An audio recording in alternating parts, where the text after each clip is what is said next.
ګرانو لیدونکو السلام علیکم. ستاسو پام راړوم د نن ورځې تازه لنډو مهمو خبرونو ته. پیل له کابله کوو. د افغانستان د آزادو عادلانه ټاکنو یا پیپا بنسټ مشر یوسف رشید نن سهار 8:15 دقیقې د کابل ښار اوومې امنیتي حوزې اړوند تڼي کوټ سیمه کې وسلوال برید کې وژل شوی. ولسمشر غني پرون مازدیګر د امریکا د دفاع وزارت سرپرست کریستوفر میلر سره کتلی.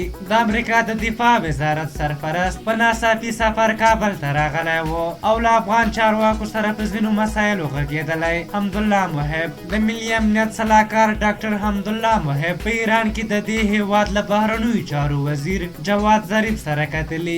ملي امنیت شورا وایي په دغه کتنه کې دواړو لوریو پر اقتصادي همکاریو او د سولې لپاره پر سیمه ییزه اجماع خبرې کړې. کریمه بلوچ د پاکستان رسنۍ وایي د بلوچستان ایالت د بشري حقوقو فعاله کریمه بلوچ د کاناډا په ټورنټو کې په مرموز ډول وژل شوې. عبدالله د ملي مصالحې د عالي شورا مشر عبدالله د تاجکستان له ولسمشر امام علي رحمان سره کتلي. عبدالله په 2 ورځني سفر تاجکستان ته تللی و او بیرته کابل ته راستون شو. جواد ظریف د ایران د بهرنیو چارو وزیر جواد ظریف ویلي چې 2000 افغانان په خپله خوښه د دوی تر کنټرول لاندې سوریې ته د جګړې لپاره تللي. امرالله صالح وایي د دوحې له تړون څخه د طالبانو تعبیر او انګیرنه دا ده چې ډیر ووژني او زیات امتیاز ترلاسه کړی. نوموړی زیاتوي دا ځل د دوی تکتیک دا دی چې وړې 3 او 5 کسیزه ډلګۍ جوړې کړي.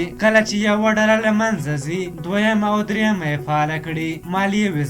د مالیې وزارت وایي روان مالي کال کې د عوایدو راټولېدو لپاره 280 میلیارده افغانۍ هدف ټاکل شوی و.